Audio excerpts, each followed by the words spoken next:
Hey everybody! Hi! Uh, welcome I'm to being quiet this time. welcome to another edition. A rare edition. I think it's a pay-per-view edition, the Mm-hmm. Survivor Series edition of Cageside Live. I am Matthew Roth. I am joined, as always, by Sean Rueter. You can reach him on Twitter at S1Rude. I'm Matthew Roth. You can reach me on Twitter at MattRoth512. This is Cageside Seats. If you want to tweet at Gino, just tweet at him. He is at Cageside He's Seats. busy marking out right now, though, so Yeah. you might not get him.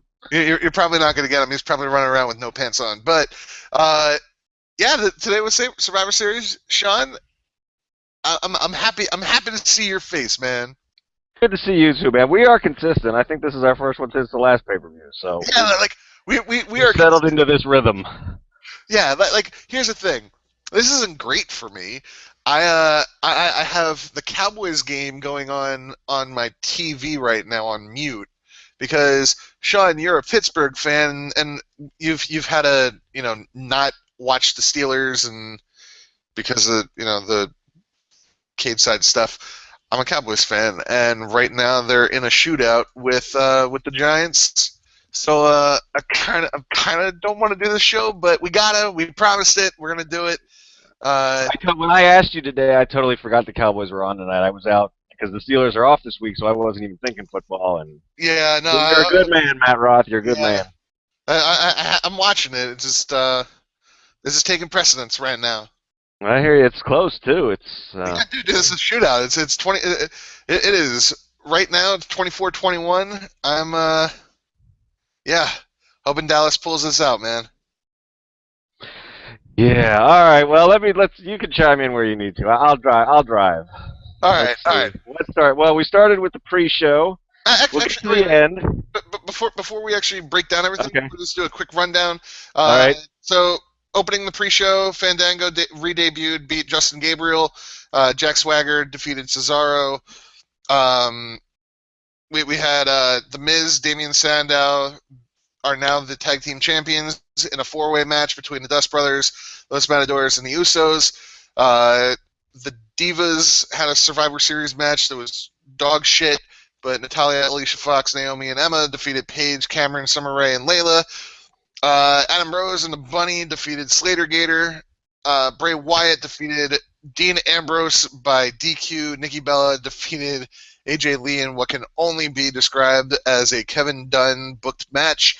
And Team Cena defeats The Authority with Sting's debut. So take it from there, bro. All right. Pre-show. Fuck that. Fuck the pre-show. Fandango, the new and improved Fandango is that they took away the only thing that was over about him, which was his music, and now he wears tighter pants, which, depending on your appreciation of the male posterior, that might be a good thing. I don't know. Rosa can't dance. She really can't dance. She's worse than Eva McGree. Yeah, I thought Summer Rae couldn't dance, but Rosa really, I don't know what she's good for. I don't even find her that attractive. I mean, I guess she's not, like, gross or anything, but she's just not my type. She doesn't have much junk in the trunk for a Latin woman. I don't know what the appeal is, but hey, they found something for her to do so she can stay on Total Divas, and they can run lesbian angles on there that draw ratings, I guess. I don't know. I don't know, man. Yeah. Yeah, so that happened. Fandango does need a new finisher, man. Like, that leg drop off the top rope. Luckily, he hasn't been winning this past year. Exactly, that's what I was going to say. He's safe. He only uses it twice a year. Yes, shit, if he was doing that, like, every Monday, Friday, and, like, every single month plus pay-per-views, he'd be paralyzed. Like that's not a safe. Yeah, no. That's Hogan always says that's what put him. That's what he claims. That's the cause of his back problem. Yeah, just yeah. a regular leg drop. He wasn't even doing it from the top. Yeah, I think Hogan said that if he could have done it all over again, he just would have made the big boot his finisher. Yep. So. Or like a sleeper or something. But anyway, yeah. We don't want to talk about Hogan. We got to talk about another old man later. So. Oh my God! Yes. Come at me, Marks. Sorry. Kind of hope Gino calls in because he'll probably fire me 16 times tonight. Anyway, yeah, I don't know what the fuck they're doing with Cesaro. I'm tired of it, but I guess it's not going to change. He cut a pretty good promo. I mean, he's decent. He doesn't need to talk as much as they make him talk, but he does okay with it. And then he lost to fucking Jack Swagger, who I still don't even know why he's a babyface. So that happened.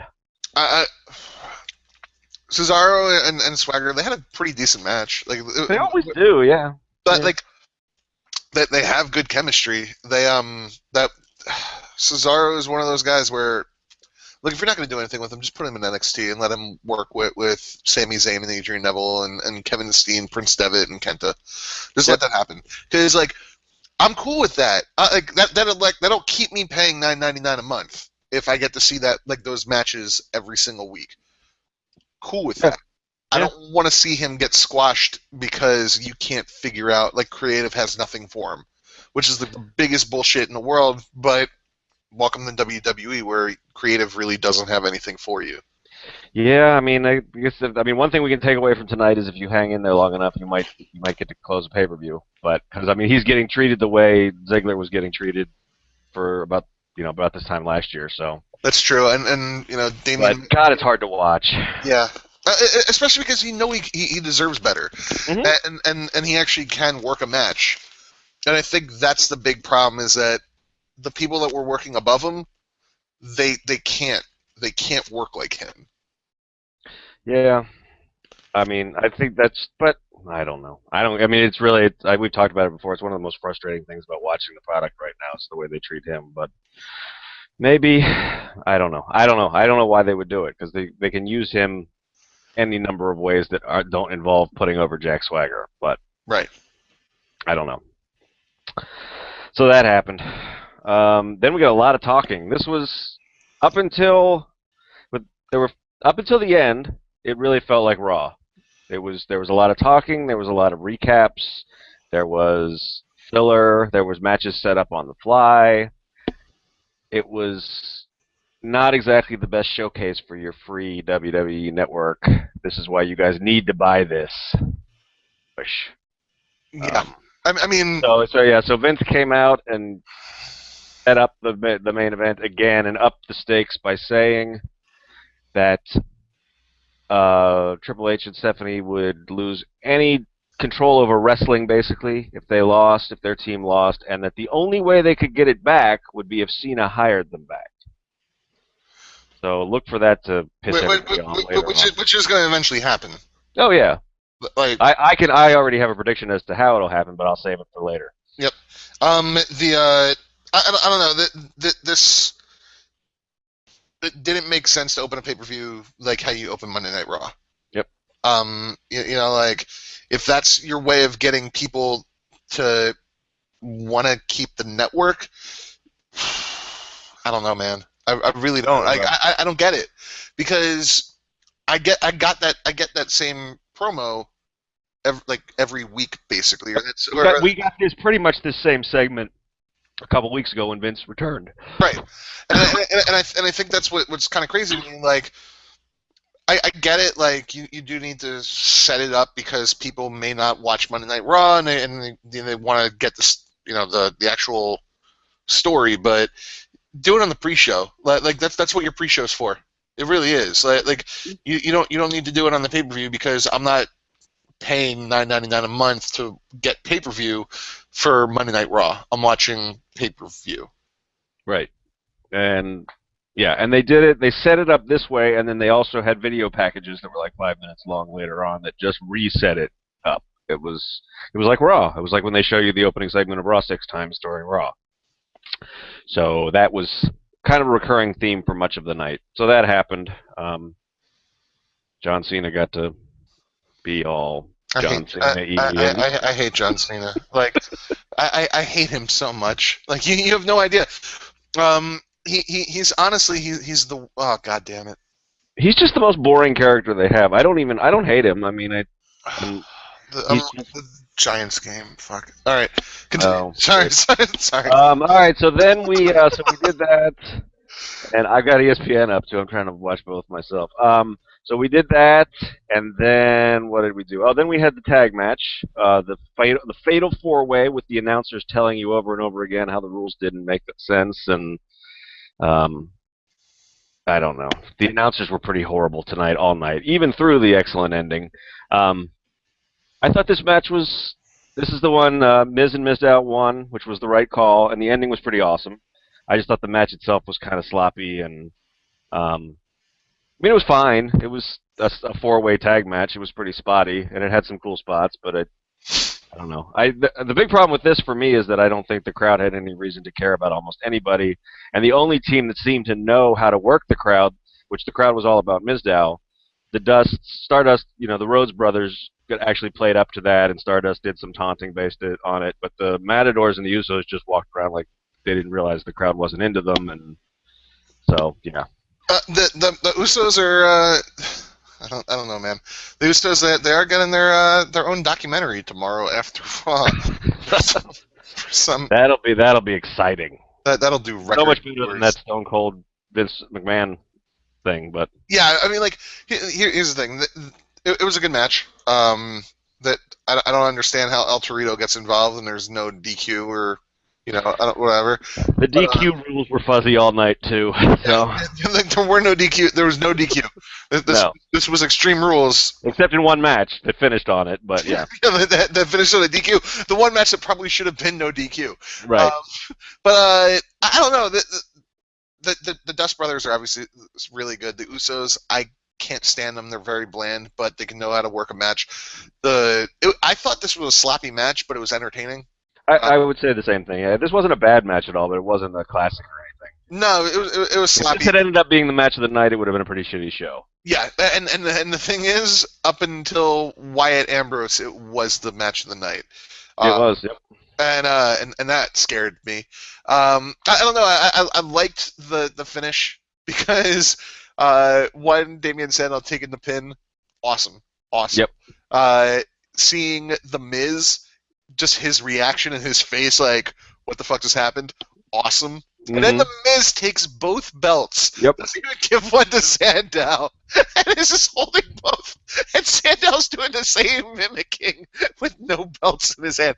Oh, it was perfect. It was perfect. I mean, Miz is great in this. I mean, Sandow is genius, but Miz has been perfect too. His whole reaction, he went from, without saying a word, he went from being pissed that Sandow blind tagged in to realizing what had happened and then getting excited about the win and deciding he was going to take both of the belts for himself in like the span of 30 seconds. And he's told that whole story on his face. It was great.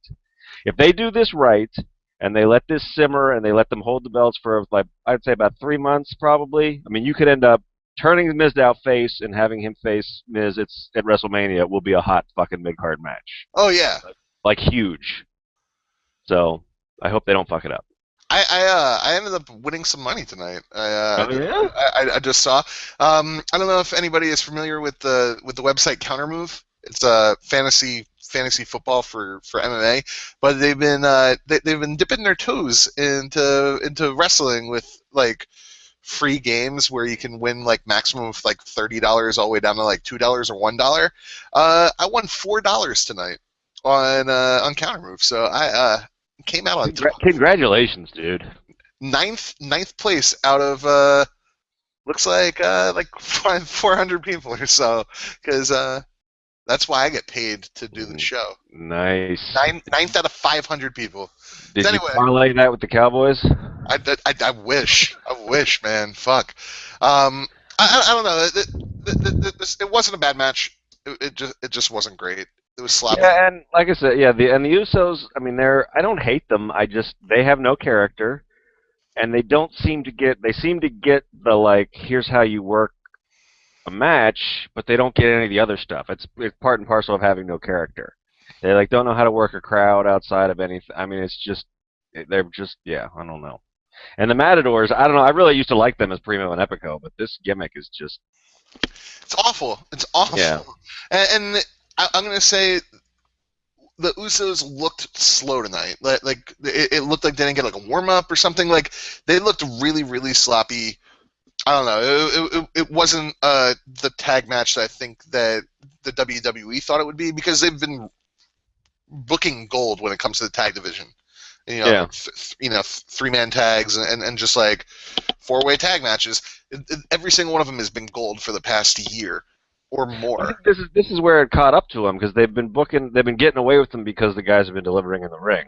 Right. And finally tonight the crowd didn't care because they haven't bothered to book any characters. Right. and the guys were a little sloppy, and this is what we got. But again, they lucked out because the ending was so perfect that Right.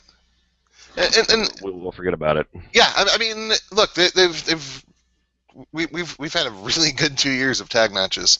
Like, dare I say, best tag matches since fuck Hardy's, Edge and Christian and the Dudleys. Like, Yeah, I mean, unfortunately, the WWE hasn't given you much to compare to since then. But yeah, I mean, I can't think of. I mean, I guess yeah. I mean, there was like the SmackDown 6 era where like the Guerreros were wrestling like Angle and Benoit. I mean, but I don't know if that really counts as a tag division. That was all just setting up other stuff. So, right. I mean, and that's pretty close to Hardy's, Edge, Dudley's anyway. yeah. Like this was just perfect. Like the past year has been perfect. It finally caught up to him, as you said. Yep. So. Then what? Oh, did we get a? Then we got the setup for the Rose Bunny versus Slater Gator match, which involved selling toys, which that sucked. And I don't know if you have anything else to add to that, but No, I no, think you're good. We're good, all man. right, yeah. Then we got the women's Survivor Series elimination match, which I actually there was some good stuff in here, but Summer Rae is horrible. She's regressed so much since she left NXT Because that she wasn't terrible and she wasn't great in NXT, but she was decent in the NXT. well, she had two things going for her in NXT. One, she had a character, so Right. that helps obviously, and she's very good at. She's kind of like Miz. Even when she's not killing it with moves, she knows how to play her character in the match. But now she doesn't have a character anymore, so that's a strike against her. And the other thing is she's not working with Sarah Del Rey every day anymore, and Right. it shows. So they tried to book this as the 4-on-1 with her in it for way too much, and Paige can't save it on her own. It was I don't. Again, there's no reason to care about most of the characters in this match. The crowd ended up chanting for Paige, even though she was the heel. Yeah, So I mean, the best thing about this match was Tyson Kidd's tweeting during the match. yeah, I mean, early on at this point at 9 o'clock, the best things about the match had been guys who were hardly in matches. Kidd wasn't in it at all, No, and Sandow wasn't in it much. but Kidd was tweeting like my team's like following my game plan perfectly. Like Yep. he was awesome during this match. Look, they don't give these women a long enough time each show to actually work. Right. So they're not improving. And as you said, like you start regressing, and it's you can see it. That's why the NXT matches with Charlotte, Bayley, Sasha Banks, not in like they're better wrestlers anyway, but they're working every single show and they're training every single day, and they're not traveling. They're working every day, so they're getting better, and it's very clear that the women that are on the road with the WWE, since they're not getting time in front of the camera, in front of crowds, actually in the ring, they're not good. Like, No, and they got no story to tell. There was no they turned Alicia Fox face like last week to give this story anything. right, like Anything. what would have been better, and I've talked about on the show before, probably months ago at this point, rotating the divas. Rotate the divas. Like if you're not going to care about them and they're just there for filler, rotate the divas between NXT and here, and the live show. And so that they're always getting time with Sarah Del Rey. They're always getting time in training, and they're always getting time to actually work in a match. And the women in NXT are able to actually constantly, get used to working bigger crowds and things like that. Yep. And let the strong survive, because look. And that would actually be really good, because as much as I love the NXT women's matches, there's four women who are always facing each other, and then you've got a couple of women who are sort of like, then you've got Alexa Bliss, and now you've got Carmella, who are kind of still enhancement talent. But you could use, like when they have the women's tournaments, when they have the championship tournaments, they always end up bringing in 4 main roster divas anyway. They should just do that all the time. Right. Like for every taping, bring in 2 women from the main roster. And let them work several matches, and look, Eva Marie is awful at wrestling. We're all agreeing on that. But if they weren't keeping her on the road for Total Divas, and they were just like, hey, look, next 6 months, just stay down and learn from Sarah Del Rey, she Hmm. probably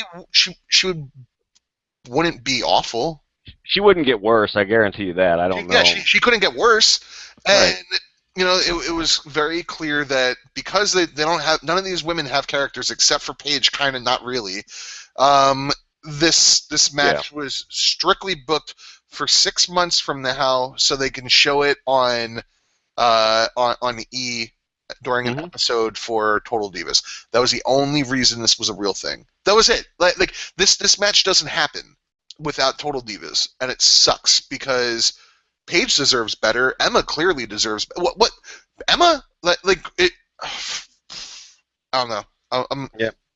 whatever. Whatever. What happened?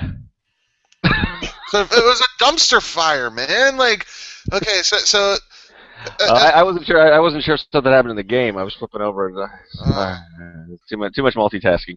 yeah, Yeah, it was. It had, like I said, it had its moments, but it was. I mean, at this point, they were in danger of losing the crowd completely. Um, and yeah, it was. It happened. I mean, it happened. It was a thing that happened on a pay per view in 2014. right. So, um, what happened next?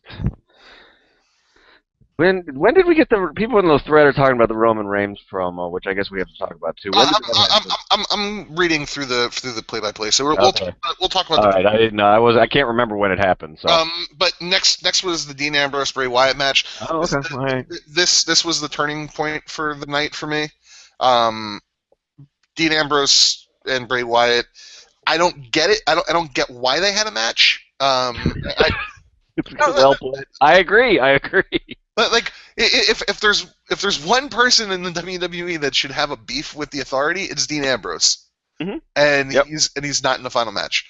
Fucking Eric Rowan, I don't know why he's there. Like he's in the match. Ryback is. Why was Ryback in the match? That's a good question because he got punked out pretty quick. So No. You know who got punked out? My boy Mark Henry. But that's true. Yeah. Again, we're we're gonna getting get to ahead of that. ourselves. We're gonna get to that. I don't know, man. This is it's this was I've been, like I said, I wrote a piece that got some traction on the site last week. I don't understand. They've screwed up both of these guys with this story, and it's a credit to both of them, I think, because they got a lot of people back tonight just with the match. There was a lot riding on this match because Wyatt had been out for a while and then just got stuck into a story he had no business in. Ambrose was hot as shit, but then he got yanked out of the story that had made him hot as shit and got put into this because thing that didn't really have any heat to it. They were just yelling at each other about more of Bray's, cool sounding stuff that doesn't mean anything with a little bit of daddy issues, and then yeah. But I thought the match delivered. the match totally delivered. But I It, don't know how it held. I think Bray is in trouble. no, man. Fuck, man. We got Bray Wyatt got to win. His career is turning around, man. He got to Yeah. win. It was In the only DQ of the night, and it required 7 tables, 44 chairs, and a ladder. oh, thank God, touchdown Dallas. Woo! Woo! Hey everybody. Touchdown. Hey. Oh man. All right, sorry. That's all right. Okay. No, I feel you. I'd be right there with you. All right. So anyway, It's the kind of game my Steelers would lose going in and playing a dog shit team like the Giants. And then, this is the kind of game that the Cowboys lose. that's true. So I don't want to talk. I don't want to talk about the. You know what? I'm turning off the game. Game's off. There you go. Because I don't want to talk about it. I'm watching on my DVR. You only got a minute left. Eli never comes back. Stop it! Stop it! Um, Trying to reverse jinx him. no, All right. So yeah, Dean Ambrose and Bray Wyatt. So Dean Ambrose, Bray Wyatt. It was a good match. Bray got a win. You're right. And then he got literally buried. Got literally buried. Where Michael Cole says he got buried. Like, oh my god. Oh my god. Oh my god. It was look, I don't get it. I don't get it. They had a good match. I don't get it. Dean Ambrose takes a 20-foot ladder out just so he can just sit on it, like stand on it at the end. Dude, I was hoping for like a Jeff Hardy moment where he jumps off and does his elbow, like his crazy ass elbow drop. I was worried that because he had the table turned the wrong way, he was going to jump right onto some metal if he did that. It was all just set up for next month because For that's why he brought TLC. out tables, ladders, and chairs. Um, and there's still no additional story to it, and I don't know. I don't know. I mean, like I said, it's a testament to the guys that they got the crowd into it. People are still really into Dean, even though he's been yanked out of the story that makes sense for him. I mean, I don't want to talk about the ending yet, but he should have been in that match. Of course he should have, man. Like, He's had a beef against Rollins and the Authority, and that doesn't go away because Bray and his Magic Lantern, cost him one match. I don't. right. But I So mean, but again, I mean, like, we're talking about John Cena, who his entire beef with the Authority is that he lost to Brock Lesnar. That's his entire beef, is that he lost to Brock Lesnar when he was going to win. Maybe yeah, I mean, they, it they, was always the storyline was always going to get taken over by Cena because storylines always do, and in some respects it's not their fault because it should have been Bryan's story and he's been hurt, but it's disappointing that it's. But we'll talk about the ending when we get there. But yeah, Ambrose should have played a part in it, and the fact that he's decided he's okay with not playing a part in it sort of makes his character look dumb. But oh well, we're gonna see it all again in 3 weeks, and next time it will be no DQ. So I guess. See, here's my thing though too: is I thought Bray would win this one, so Dean could win the second one, and then they could both move on to other things. But they did this with the Jericho feud too, where they give the face he didn't win, but Ambrose looks like the winner. He's the one that stands tall at the end. So I don't think it's enough for Bray at this point to get one DQ win and then get pinned, and then I don't know. His character's in trouble, like I said. they did nothing for him. This is yeah, man, I don't know.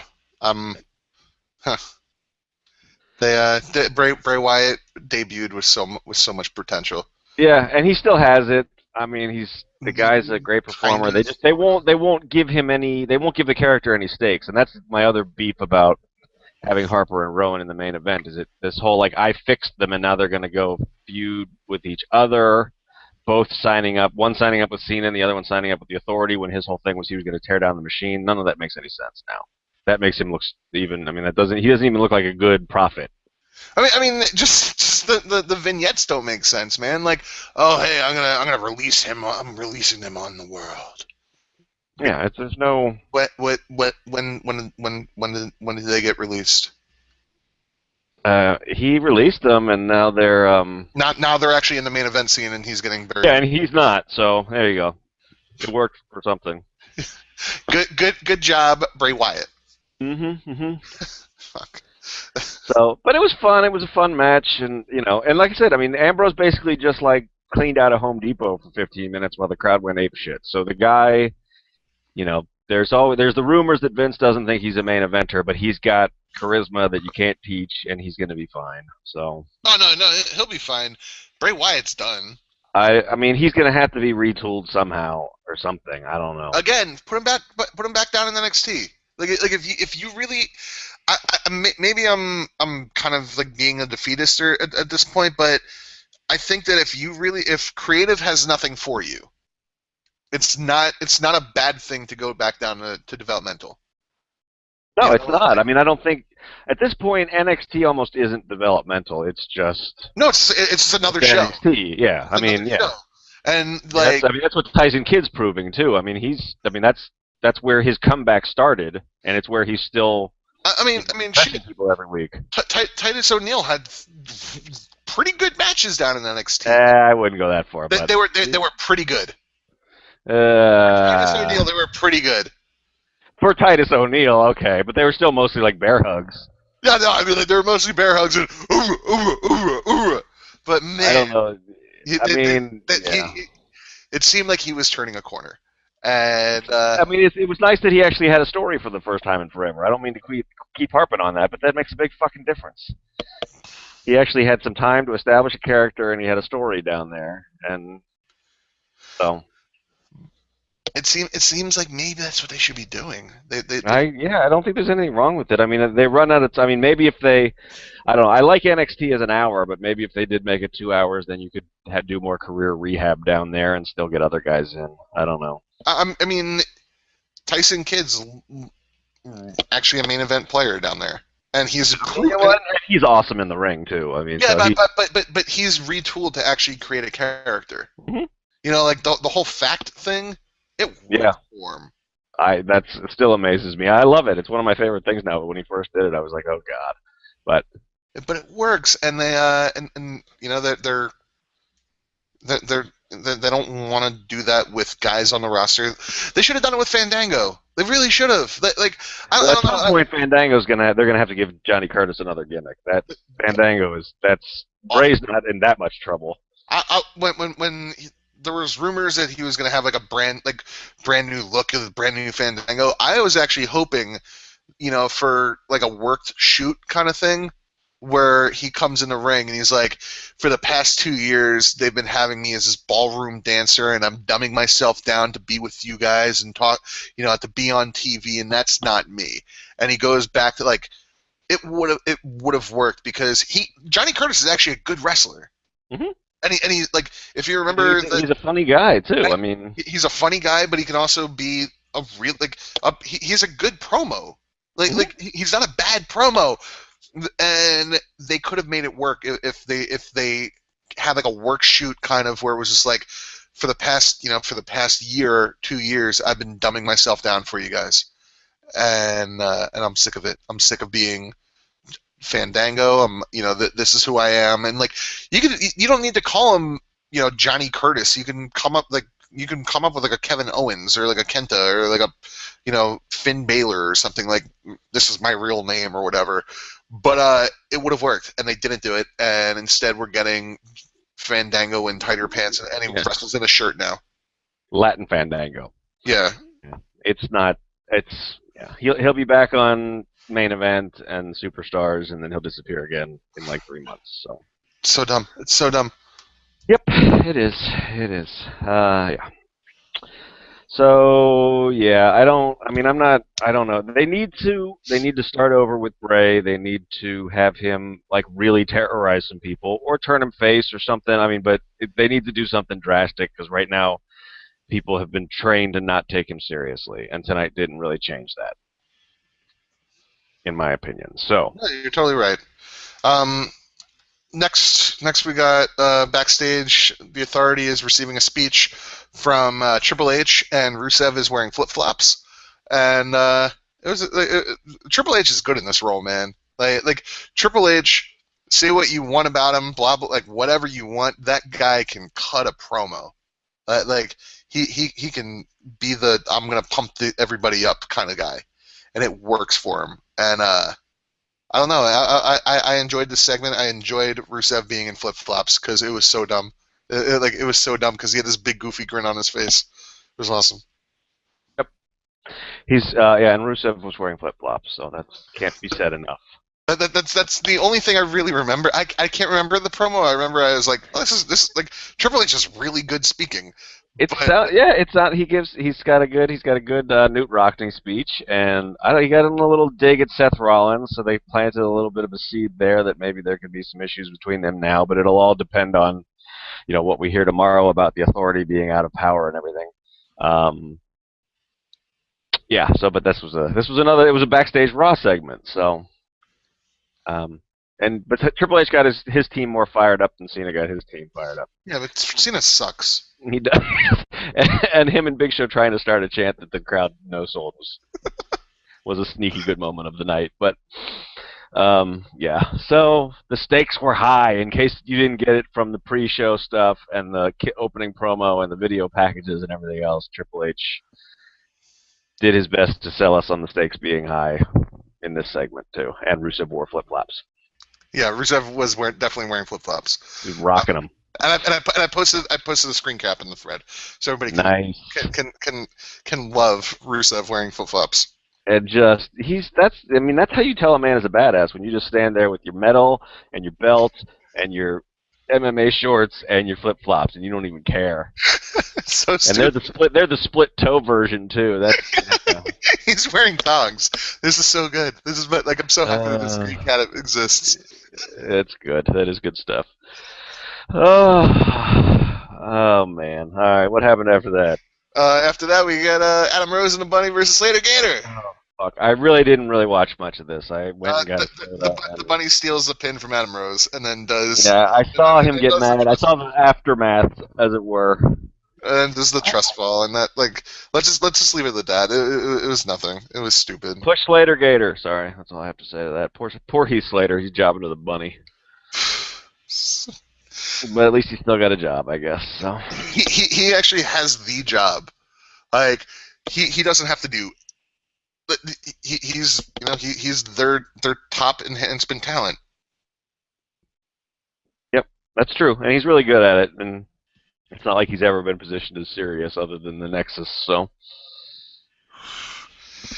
All right, so we got that, and then what did we get? Was that God? This show was. Dude. It was weird. It was. Yeah. It was 5 total matches? Is that or 6 with that one? 5, I think. I don't know, man. I don't know. We got Roman Reigns appearing on the Titantron. That was next. Oh boy, Roman. I don't want to talk about it, man. I honestly, I don't want to talk about it. Roman Reigns. He sounded a little bit more comfortable. Yep. Still sounded like a tool. Yep. I don't know. If the I don't know. If the plan is still to put him as the guy that ends up beating Lesnar, that's gonna be interesting. He's not. I don't know. I mean, I hear people say that he gets great live reactions. I don't know. He had some cheap pop lines in this one that I don't even think the crowds went for, and it's yeah. I got nothing else. Yeah. Then we get Divas Championship. Yep. Oh boy. Cowboys won. Woohoo! Sorry, Giants fans. So Cowboys! Hell yeah! Roman got pops. I guess he got. I don't know. It didn't sound like he got any major pops to me. Not as big as Roth just popping for the Cowboys. Nobody cares about Roman Reigns. Nobody cares about Roman Reigns. He sucks. And he was like, "I wish I can."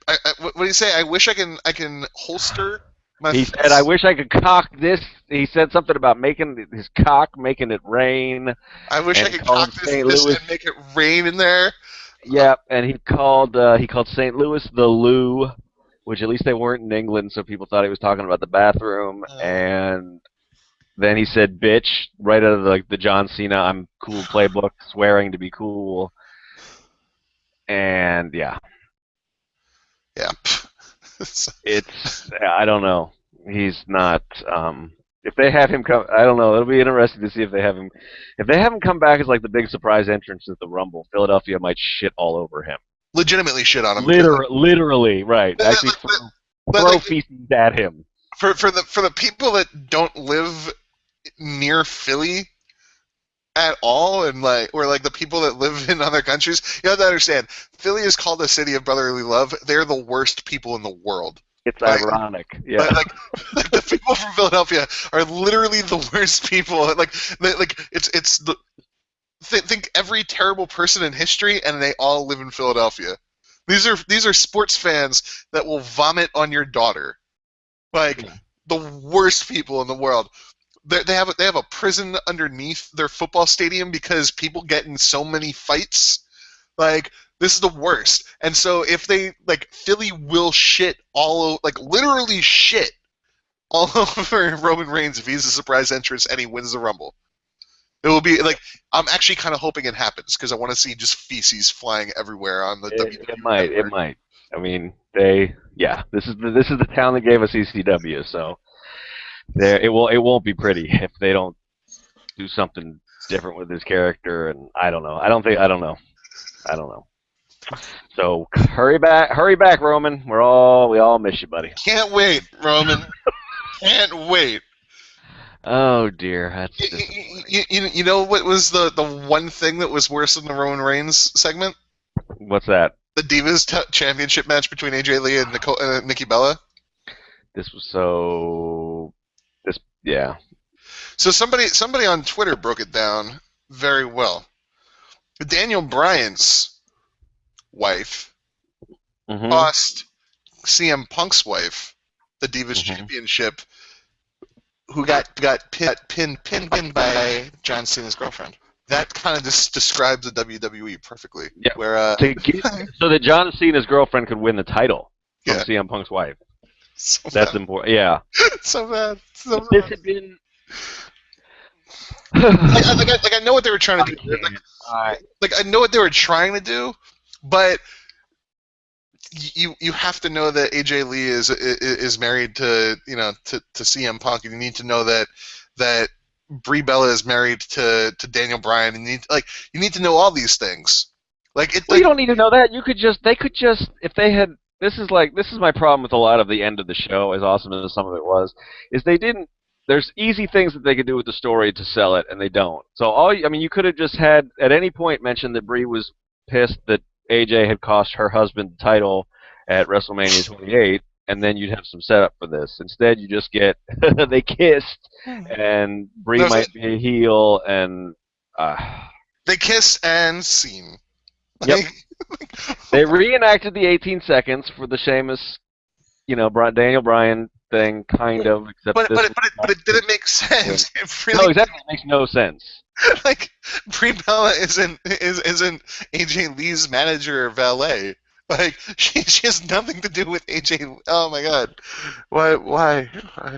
And the rumors going into this was sort of a rumor off match, because the rumor going into it was that AJ was going to leave. That rumor's been around for a while, so maybe she is. Maybe this is the way they wrote her off. Which, if so, fuck you, WWE, because she's propped up that division for 2 years for you, and this is kind of a bullshit way to go out.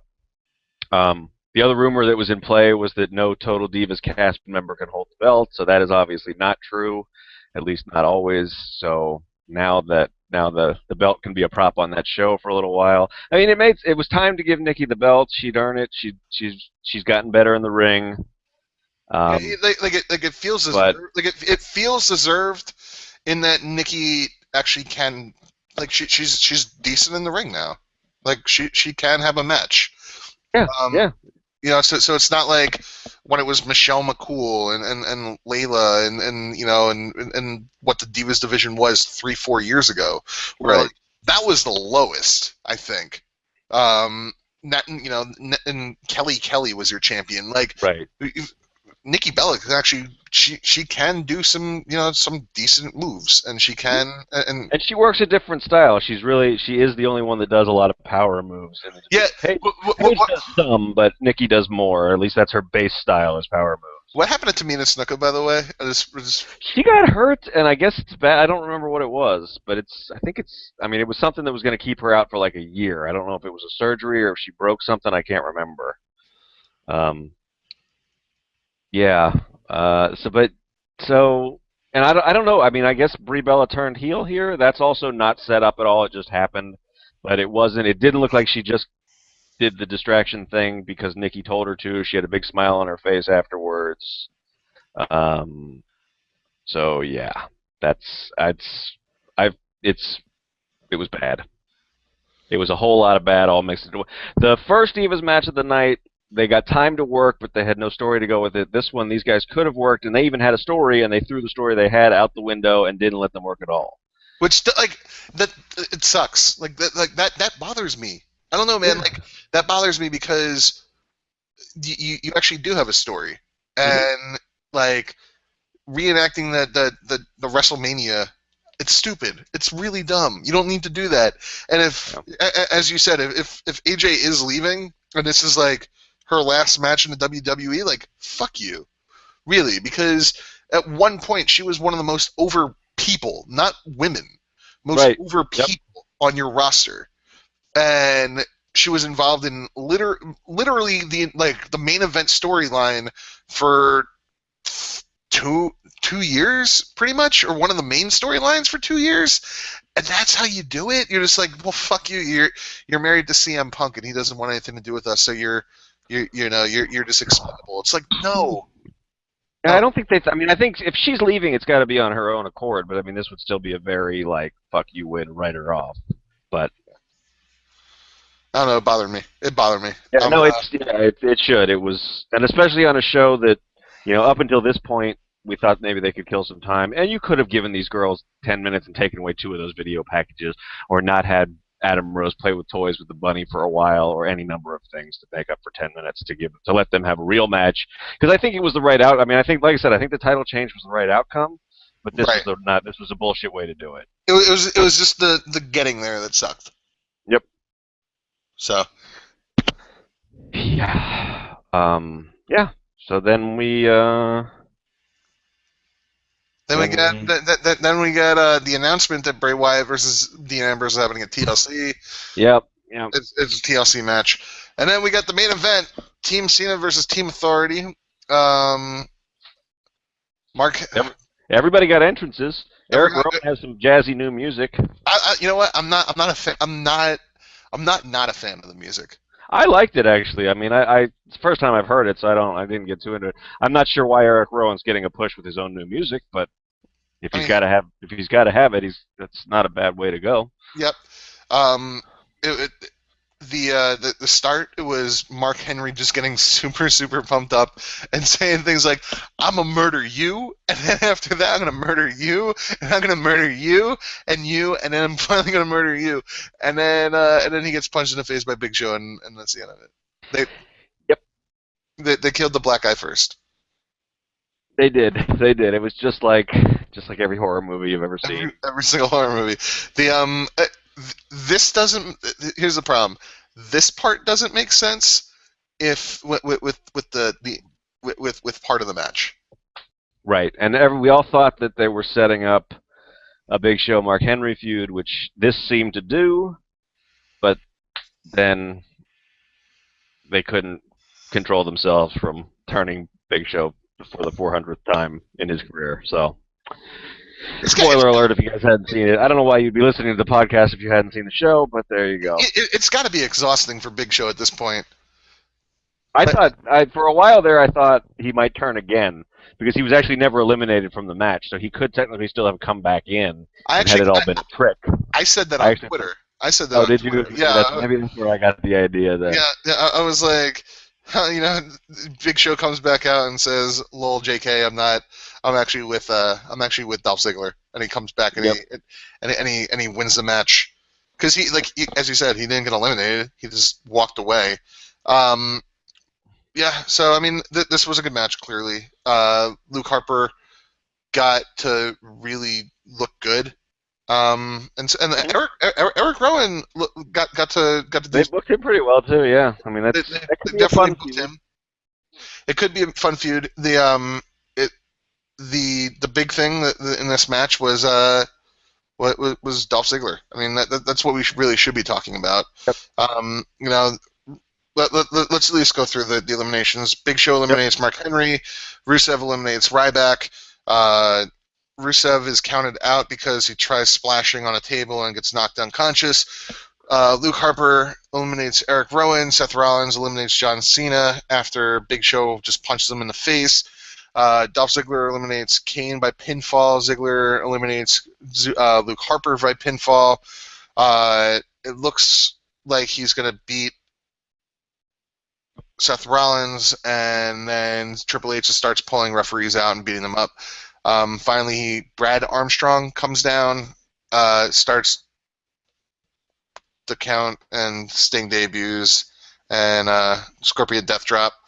Ziggler gets put on top of Rollins, and 1, 2, 3, the Authority is dead.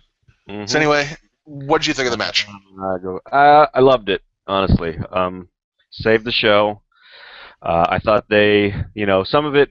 The things I didn't love were the first 2 eliminations. Henry, it's not shocking, but it doesn't make sense given the Big Show turn, and I don't know what you do with either one of their characters now. They're both heels that nobody really cares about except for Vince, I guess. I mean, we all love Hall of Pain Mark Henry, but I don't know who he feuds with. They've already jobbed to Rusev. I guess I don't know. Anyway, and the Ryback thing, they spent so much storytelling time on him over the last few weeks. To have him just be the first guy eliminated with no fanfare was a real head scratcher. Yep. I thought the booking of Rusev was good. He got a chance to look strong. He ends up being part of the Dolph Ziggler will never say die comeback story, which is the main takeaway here for me, even bigger than the surprise of Sting, quote unquote surprise, since we all knew it was coming, I guess. What else happened? The Cena. I mean, credit to John Cena here. I mean, he got out of the way. This was also set up as the Cena story, and when he got eliminated, I think the way he got eliminated is a little bit suspect because Big Show turns LOL. Um, but he wasn't in there hogging up the spotlight, so good on him for that. And then fucking Dolph Ziggler, man. I am not the biggest Dolph Ziggler fan. I think he oversells instead of wrestles well sometimes. I still think he's pretty pedestrian on the mic, but god damn it, if they haven't booked his character well and gotten me invested in him, and he sold it tonight, and I was jumping off of my couch rooting for him, and that's awesome. I love when that kind of stuff happens. I don't know why any of the things that Triple H did weren't a DQ, especially since Vince was in the building. Because he's a McMahon, damn it. He married a McMahon and rah, rah, rah. McMahon, damn it. So, I am not that excited about the Sting thing. It's fine. I don't begrudge anybody that is, but I was never a WCW guy, and I'm not that excited about a 55-year-old taking up a bunch of time on my screen. But he looks better than he did in TNA. That was the best death drop he's done in years. So I love him, and I hope, if you are excited, I'm glad. That's what wrestling's all about. So there. That's my take. What do you got? It was clearly the correct outcome, I think, maybe. It kind of depends on what they do with this story kind of going forward. So for me, though, this was the star-making performance for Dolph Ziggler. Mm-hmm. Like, if they fuck it up and they don't push him to the moon, and put him in, like, actually put him in the main event scene, this was to me like the same thing as like the yes chant. This is like this was his yes chant kind of moment, like his day after WrestleMania kind of thing. Yep. Though it kind of at least there have been rumors that Daniel Bryan may need another surgery and another surgery, so they may be hedging their bets and saying, hey, you know what, Daniel Bryan may never be able to wrestle again, and I'd be really disappointed and bummed out if that happens, but it may happen, and if it does, this seems to be like, hey, we have underdog, like the guy that was right below Daniel Bryan as far as the underdogs go, ready and waiting. And he, I don't know, I enjoyed it. I thought that it was a good match. It was clearly the match of the night. It was clearly the match that saved the show. I'm interested in seeing what happens going forward. I don't know. It was good. But the big story is Dolph Ziggler. I mean, Sting is whatever. He needs to do something with that hair because it looks awful. That was my big takeaway from Sting, is that he just looks like a fucking old man. Yeah, he's still, I mean, I guess maybe he's been working out for this, but he was still a little, he sort of looked like me around the middle, which isn't a good look for a pro wrestler. Yeah, I mean, like, I get it. You're 51 years old, so... He's 55. Let's not shortchange him. Fuck. Really? Yeah, exactly. I mean, oh, shit. So you're 55 years old. I get it that you don't want to. That you want to get that last run, and nobody, and especially in pro wrestling, realizes that your time's over. But man, that it was a cool nostalgia pop. But I really don't want to see him work a match, and that's gonna be an unpopular opinion. I get it, because people have been dying to see, Sting in the WWE for years, and we finally got it. Dude, you got it 15 years too late.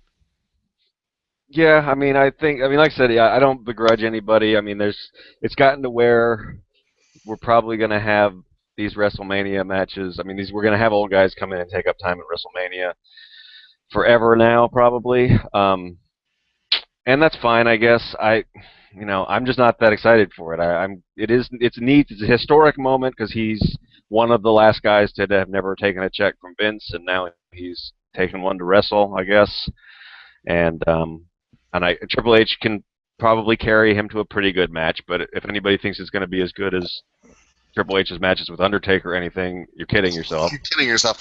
Because Sting in his prime was never that good, in my opinion. That's part oh, of why I'm not a big Sting mark. that's not like a hot take. No, I agree. I mean, I just Sting in his prime was not good.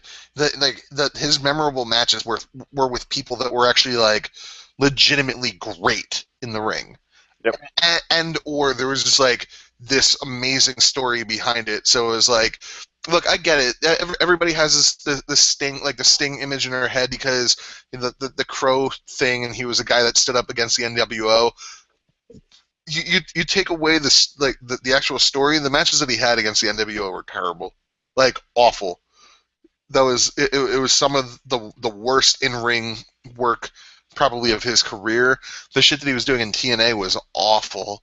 And at 55 years old, look, he's not the Undertaker, and he's never like dude. I would be safe. I think I would be safe to say, and this isn't like he's not even probably up there with like like at this point. I'd rather probably see Ric Flair work a match because at least Ric Flair has that shades of greatness. Sting never had that. Sting was carried to every single match by people that were better than him that were able to carry him. And Triple H will carry him to probably a 2-star match. It will headline it shouldn't headline WrestleMania, but it probably will. And what's going to suck is that Sting's going to beat Triple H at WrestleMania because I doubt that he's coming back for one match and he's going to lose. Yeah, I don't disagree with any of that, really. I mean, like I said, I guess I give a little bit more credit to the history of it, which I'm surprised, but I just didn't think... I mean, I guess to everybody who's marking out, I would just say, imagine how cool this would be if they had actually built a story that made sense for Sting to walk in. And I get he's the ultimate babyface, so he saw a wrong and he righted it or whatever, but I mean, come on, that was Orton's spot right there. That is, the storyline is set up. The Authority wrote him off. He should have showed up, RKO'd Triple H, and then let Ziggler win, and then that would have been, you have Orton as a mega over tweener, you've got Ziggler as the made babyface, and then you can bring Sting in later for a story that makes more sense to have Sting in. This seemed like they just stuck Sting in because and it's probably true, they stuck Sting in because they wanted to have everybody say, here's the thing that you needed to see for free on the network, and now you're going to have to pay for it if you want to watch the replays in a couple of days or whatever. So this is their big free Survivor Series debut moment, and they'll probably fuck it up, but it'll probably still be kind of cool because it'll be historic, and then life will go on. But I think this is why we have the Cena can rehire them stipulation, because Cena is friend to all veterans, like he's Hogan's best friend, and he was and he was Bruno Sammartino's best friend, so he's going to be Sting's best friend, and Sting's going to want a match with Hunter or whatever, and that's going to be what the people want. So Cena's going to rehire him, and maybe that'll be how he gets a Lesnar match or something too. I don't know, but I'm not that excited. I'm much more excited about the fact that Dolph Ziggler fucking closed the pay-per-view looking like a goddamn badass. Yeah, I mean, the one thing that could make it look like he didn't finish as a badass is that Sting picked up his life. But Dolph had fought off everybody. I mean, it didn't take anything away from Ziggler's moments. Ziggler had done his not at all. I mean, like that would be the one little knock is like, why? It would have been, to me, it would have been better if Ziggler kicked out of the pedigree, and Vince McMahon was like, Hunter, I told you that you had to win. This is a big important night of your for you and Steph. But I'm not gonna have this shit. I'm not gonna have this. You and Stephanie, you get out of here. Brad Armstrong, you're out of here. Let's restart the match and let them actually I hate schmaz finishes, and this seemed like schmazzy to me. Well, I mean, if you want to, it doesn't hold up to much storyline logic, because any number of people should have come out and DQ'd the Authority for everything that Triple H did for the last 5 minutes. And it doesn't make sense because, like I said, Vince is supposed to be backstage. You obviously had 3 refs ready because 3 refs ran in, including 38 ref Scott Armstrong. And We have established in the past at different times that WWE will use instant replay on matches to figure things out. So there's no way that all the shit that Triple H was doing um, should have not resulted in Rollins being eliminated by DQ. But yeah, I just, I mean, I'm glad. Like I said, I'm really glad for everybody that's super pumped up for Sting. I'm just not one of those people. So there are, I Yeah, guarantee you, Gino is giving the show an A right now in his review because he was on Twitter talking about how he was crying because Sting was in WWE. So yeah. Matt and I might very well be in the minority here, but We're no doubt in the minority. Like one of my buddies from Austin, who like he's watching wrestling because of me, and he literally he texted me before the show saying, what do you? Let me actually read the text. He said, "Hey, I'm so happy that to be back watching wrestling for this moment. Thank you so much, bro. Wouldn't have happened without meeting you." Like. People are like, if you grew up watching WCW, or if you grew up and then you have like this nostalgia image in your head about uh, about um, Sting, that's great. Like, I'm not going to take it away from you, and but at the same time, it did nothing for me, and to me, it kind of took away from the show. yeah, I mean, it doesn't fit. I mean, Gino wrote a really great like fantasy booking of how he would set up Undertaker versus Sting last year, and and even as somebody who wasn't excited for that match, didn't want to see one of Undertaker's last matches be against another old guy. I thought it was a great build, and this instead of doing something like that where they set it up with vignettes and you really get a holy shit, this is why Sting's showing up and he's going to kick ass. You get, oh, it's Sting, and so I don't know, and like I said, I'm gonna focus on I'm Rollins versus Ziggler. Those guys need to feud for the title for a lot of next year. Oh, dude, like The time that they spent in the ring tonight was money. and that's another thing I said. I said on Twitter, is that I'm legitimately I'm legitimately excited about Ziggler versus Rollins being a thing, because they're two of the best bumpers in the company, and they can go. Like the only person that that you could throw in there probably on the main roster right now are two people that can you could say like you can give them like a 60-minute match and they can do it, is probably Cesaro and maybe John Cena maybe, but John Cena is going to do a lot of bullshit. Um, and I guess Daniel Bryan, but he's he's injured, so I'm not really thinking about him at this point. Nobody else though would be able to do a 60-minute match, and you very well could do a 60-minute Iron Man match between Dolph Ziggler and Seth Rollins. and Seth Rollins, and that would be a money match. Like, and you could do the same thing that they used to do in the NWA, where it's like you go to to a 60-minute draw, Mm-hmm. and there's no resolution, and the next month you have the same pay-per-view and they do it again, because guess what? Like, I'm cool with draws. I hate draws in sports, but I'm okay with them in sports entertainment, because then you know that, like, hey, I'm going to get you next month. I'm going to get you next month, and you could drag me along with that. I don't want to see them go like, oh, hey, we have these two money guys that can play the face in peril, or the heel in peril, and they can actually go and actually work. You know what? We're going to give them 10 minutes, and we're gonna give 45 minutes to Sting and Triple H. That's bullshit, and that's probably what's going to happen at WrestleMania. We'll see. I mean, the thing with the draws is, I think you make a really good point, is that should be a tool that they have in their toolkit. They have all these things that they do. They go to interference way too often as a way to extend feuds. There's no reason why a draw shouldn't be in there every once in a while. I mean, Yeah. that would be a great, instead of always having it be interference and 50-50 booking and, cheat to win and all the stuff that they do over and over and over again. Every once in a while, give us a nice time limit draw. There's no reason why not. But I guess Vince probably doesn't like them. The same reason we don't have tournaments, or Kevin Dunn doesn't like them. There's some reason that we can't have it. So I don't know. I will say one good point somebody brought up in the thread that I hadn't even thought about is this is yet another example of John Cena being a horrible teammate because he walked off. I mean, he left under his own power and didn't come back during the whole finish. That it had to be Sting that came back. Cena couldn't run in and save his own teammate, or just run in and beat up Triple H, who wasn't in the match. So Cena attacking him wouldn't have caused a DQ. It's Cena's just a dirtbag, man. Also, I apologize. It's Scott Armstrong, Brad, not Brad. I apologize for that.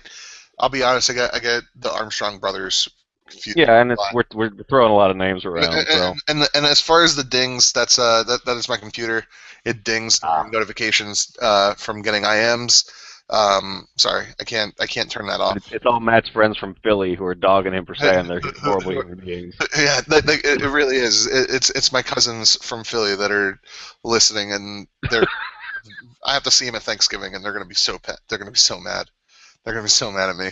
But whatever. Fuck Philly. Yeah, fuck them. As far as the Sting debut, did it do anything? It did nothing for you. Like, what do they do with them? I mean, they have to feud him with Triple H. I mean, that's all. I mean, and it's whether or not that's going to be it. I think it's going to be at Mania. It might be at Royal Rumble. I don't know, but I think you bring him back for a Hall of Fame and a Mania. But maybe you end the feud. Maybe he just has one match at the Rumble and then he retires and just does a Hall of Fame thing for WrestleMania. That'd be all right. I mean, like I said, I'm glad that people got excited. He's never been a favorite of mine, and I don't have that attachment to that era, so it didn't pop for me that way. And I just don't. I think it could have been a lot better if they would have built a story around it. But Yeah. I mean, if you loved it, I'm glad you loved it.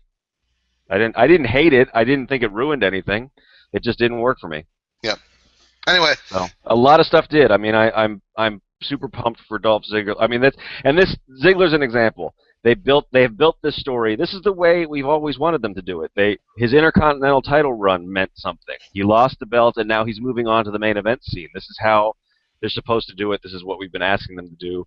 They've sold. I mean, the story has actually been Dolph versus the Authority. They've been fucking with him and fucking with him and fucking with him, and he finally, by the fact that he's too proud to die, he fucked him back tonight, and that's awesome. yeah. I'm okay with. I'm interested to see what happens with you know who takes over running WWE. I'm interested in seeing what happens when because Vince McMahon did set it up that the Authority is coming back in the Power, which is going to be John Cena's choosing. I'm interested in finding out when that happens and why it happens. I'm just I don't know, man. I'm just this kind of left a lot of question marks for me. And it's designed to. I mean, it's tuned in tomorrow night, and I guess Vince. I mean, somebody's saying they're supposed to do the post show at 1:45.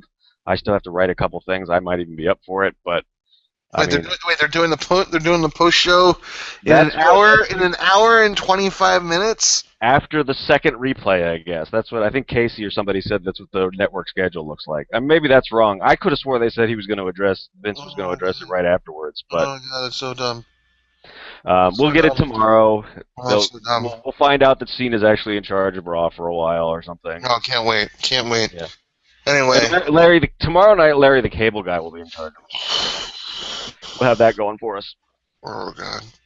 And yeah. This is why it's really difficult telling people that I like pro wrestling. Well, I was on Twitter. I mean, my wife sat down with me for like 10 minutes, and we saw Torito, we saw the guy dressed up as a bunny, and we saw the beginning of the Divas Elimination match. And she was just like, "I'm embarrassed for you right now," and I'm like, "I'm embarrassed for me right now too."